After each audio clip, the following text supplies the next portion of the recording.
为什么大多数中国人勤劳却并不富有？为什么对中国人来说，正直和真诚的品格是十分重要的？今天我们继续读《中国人的性格》这本书。今天的读书章节中有以上问题的答案。今天我们读到的是勤劳刻苦这个专题。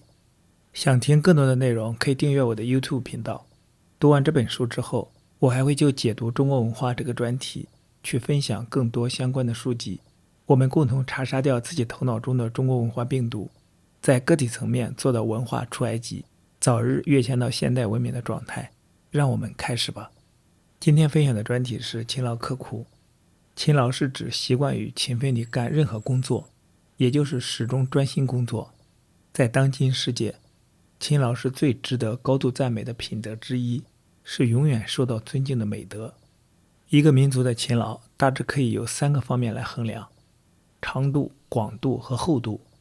换句话说，有2个外延和1个内涵。所谓长度是指勤劳所持续的时间，广度是指真正可以算作勤劳者的人数。所谓内涵是指习惯于勤奋和始终专心工作的能量。这3个因素综合起来形成一个整体。一般来说，偶尔到中国的旅行者与长期定居的侨民，他们所获得的印象是不尽相同的，但是他们都确实相信中国人的勤奋。初到中国的人，他们对中国人的第一印象是，这个民族的人正在履行约翰·卫斯理的格言：全力以赴，始终如一。在中国，懒汉是不常见的，每个人似乎都在忙什么。当然，也有不少富人，尽管他们在全部人口中所占的比例微不足道，他们可以不干任何事而过着富裕的生活。然而，他们的生活并不是外国人在表面上看到的那种平庸。在中国，富人仍然像他贫穷时那样专注于他的事业，一般不会放弃。中国人把自己分为知识分子、农民、工人和商人，让我们分别看一看每一个阶层所表现的勤劳。西方人很难接受像中国那样的教育模式，总体上的弊端是显而易见的，但仍有一点却总是引起人们的注意，这就是只为勤奋不求回报。有钱人走关系买学位，很可能会挫伤读书人的热情，但是官职买卖却不会。各省都在抱怨，每一个职位的合格考生远远多于空缺的位置，所有各级考场从最低的到最高的都人满为患，经常是1万多人竞争考取一个职位。只要我们想想中国的读书人为了进入这样的考场而花费的心血，就会生动地感受到他们的勤奋。三字经中所提及的传统读书人的勤奋，借萤火虫的光亮读书，把书本固定在耕牛的牛角上，边犁田边读书，至今仍被中国各地成千上万的人所努力效仿。在许多情况下，不少人一获得初步的成功，就开始放弃往日的勤奋。但是中国人根本不把此类人当作读书人，而把读书人这一荣耀的称呼留给那些正在充满荆棘的狭窄的小路上不断奋斗直到功成名就的人。除了中国，我们又能在什么地方可以看到祖孙3代为了谋取同样的职位参加同样的考试，经过同样长时间的不屈不挠的努力，终于同样是在80岁时获得期盼已久的荣誉。1889年春天，北京的邸报上披露了各种材料，其中有关于省部级考试中老年考生的问题。福州总督报告说，福州秋季考试中有9位超过80岁和2位超过90岁的考生通过规定的考试，他们的考试文章结构严谨，文字书写有力准确。他说，这些老年考生中秀才后已过60年，在此期间已参加了3次晋级考试，如果第4次再不成功，当授予名誉头衔。河南总督以同样的方式报告说，有13位超过80岁和1位超过90岁的考生，他们全部通过为期9天的严格考试，文章精炼，并没有表现出暮年的痕迹。但更令人吃惊的是安徽省，那里有35位考生超过80岁，18位考生超过90岁。还有哪一个国家会有这种奇观呢？如果说中国的知识分子是始终勤奋的一族，那么农民的勤奋则并不亚于他们。农民的劳作如家务一样没完没了。所有北方各省除了冬至前后有一段相当短时间的空闲外，一年到头就根本没有空闲的时候，要做的事很多。无疑其他各国的农民也多少有点类似，但是中国农民的勤奋是其他民族所难以比拟的。农民是这样，雇农更是如此。雇农们长期过着极度贫困的日子，在无尽的折磨中度过一生。正如农民悉心照料他的每一颗白菜，仔细清除各种害虫，雇农也同样需要照料好他的工作，以便能填饱肚子，养家活口。那些需要出远门的人，往往是半夜起身赶路，他们说这是习惯。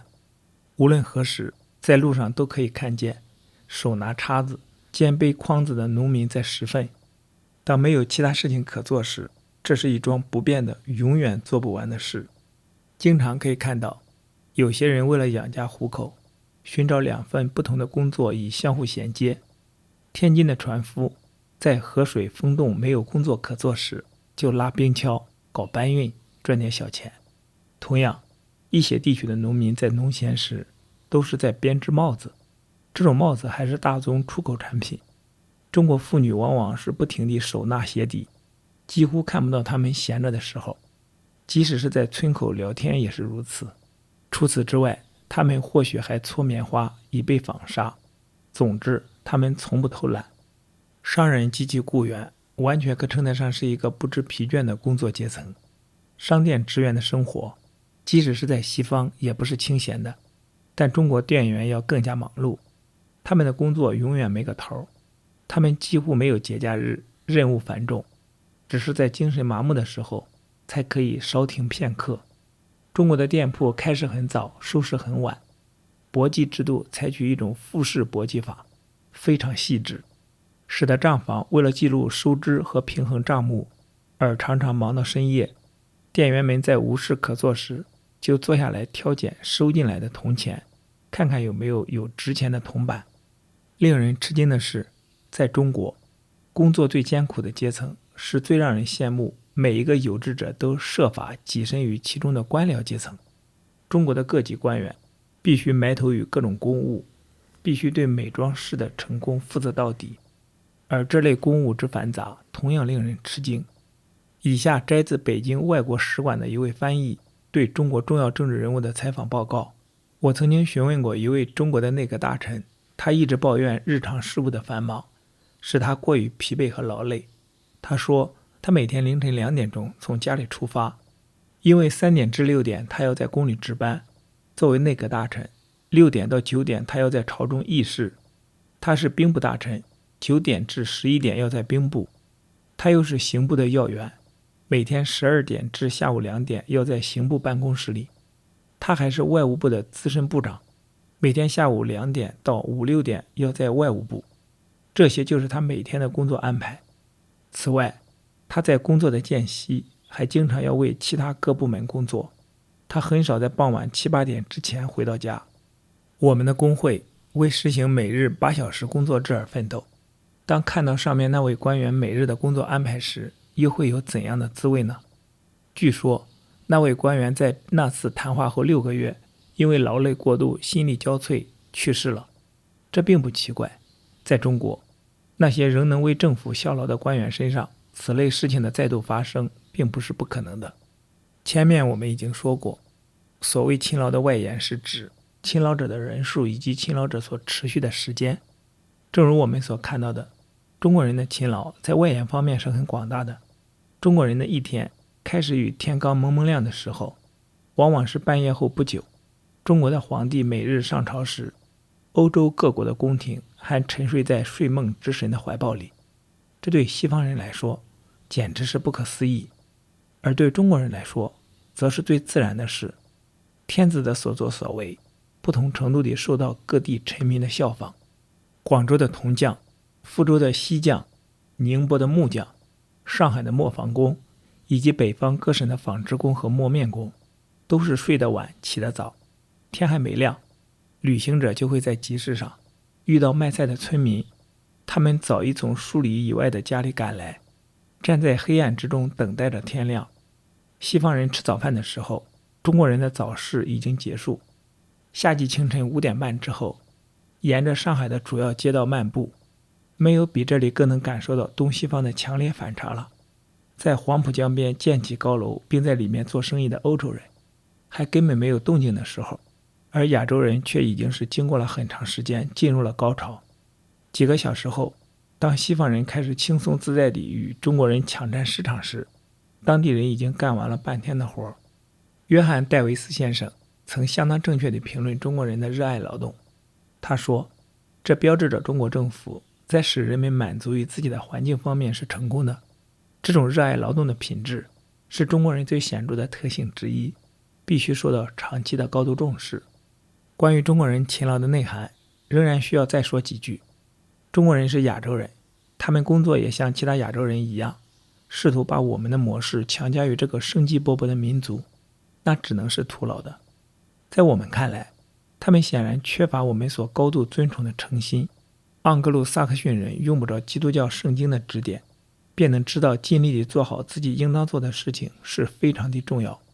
但是，成熟的宗教和哲学虽然可以对中国人产生影响，却不能使他们改变步伐。他们受益于几千年以来所积累的经验，正像荷马之神，他们从来就是不慌不忙。人们不禁要问，当有朝一日白种人与黄种人进入空前激烈的竞争之时，谁将败下阵来？所罗门的经济学格言勤劳致富假如是正确的，那么中国人应当是地球上最富裕的民族，而且毫无疑问他们也将是的。只要他们能够进行道德的再权衡，将某些他们明显缺失的品质，这些品质在他们所谓的传统道德中倒是有所提及，不过总是缺失的。那个时候，正直和真诚的品格将会重新回归到中国人民的道德意识中去。那么不会太久，中国人就会重新收获因为他们无比勤劳所带来的全部奖赏。以下是翻译者的评论部分。作者在这里其实提了一个非常重要的观点，试图解答这个问题，那就是为什么中国人是地球上最勤劳的，却大多并不富有。作者认为，正是中国人缺乏正直和真诚的品格造成了这一点。我是部分认同，但现在大多数人并不会认为缺乏正直的品格和造成的勤劳不富有的困局之间存在联系。我们需要深入地思考。前面说了科举制度部分弥补了中国制式文化和乱世文化之间的鸿沟，但只是暂时的弥补。到后面科举制度进一步腐化堕落，面子和地位的游戏也开始渗入科举制度之中，从而排挤那些本性上不善于此道的人。于是中国文明后期的社会文化逐渐形成。这个时候，面子和地位的社交游戏完全主导全局。那些本性正直诚实的人正在逐步被社会淘汰，或者在社会底层挣扎。这个在清朝晚年已经可见一斑。当曾国藩年轻意气风发的时候，只是到处碰壁罢了，于晚年老奸巨猾之中似乎有得势成功之想，不过是同流合污做挣扎状罢了。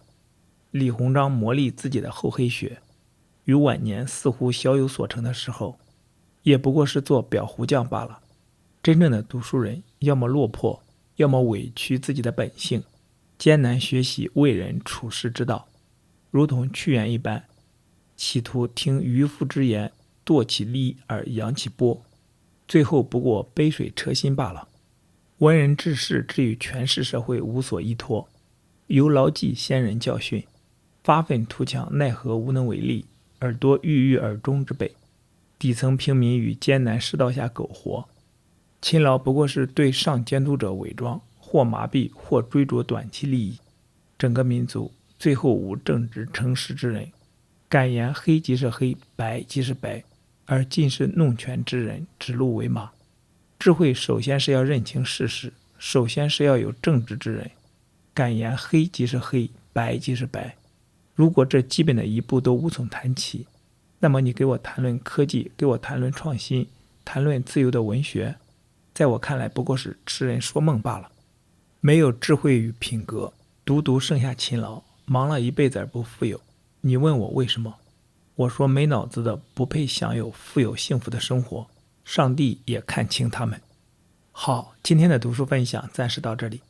今天我们读了勤劳刻苦这个专题，期待在下一次的读书分享中与你再相逢。